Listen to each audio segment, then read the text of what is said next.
To be like Jesus, Jesus identifies himself with the needy. September 11th. And the king will answer them and say to them, Assuredly, I say to you, inasmuch as you did it to one of the least of these my brethren, you did it to me. Matthew 25:40.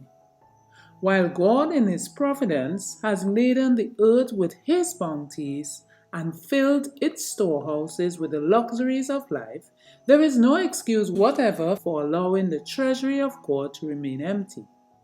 Christians are not excusable for permitting the widow's cries and the orphan's prayers to ascend to heaven because of their suffering want, while a liberal providence has placed in the hands of these Christians abundance to supply their need.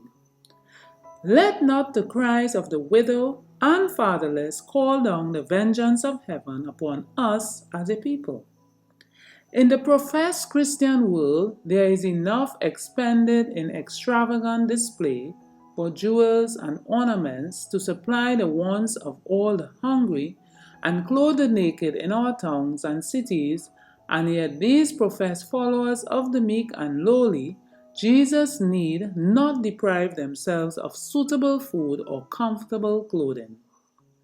What will these church members say when confronted in the day of God by the worthy poor, the afflicted, the widows and fatherless, who has known pinching want for the meager necessities of life, while there was expended by these professed followers of Christ for superfluous clothing and needless ornaments expressly forbidden in the Word of God, enough to supply all their wants?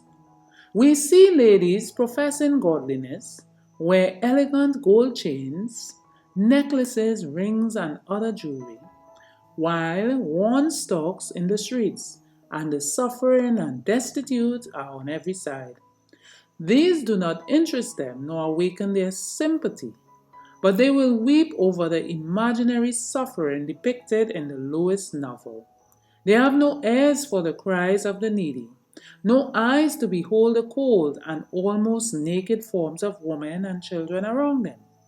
They look upon real want as species of crime and withdraw from suffering humanity as from a contagious disease.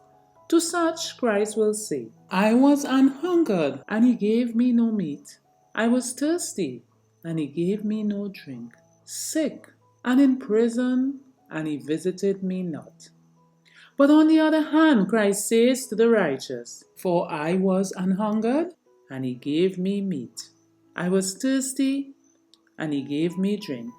I was a stranger, and he took me in naked, and he clothed me. I was sick, and he visited me. I was in prison, and you came unto me. Thus, Christ identifies his interest with that of suffering humanity. Deeds of love and charity done to the suffering are as though done to himself. The Review and Herald, November 21, 1878, from To Be Like Jesus, page 269.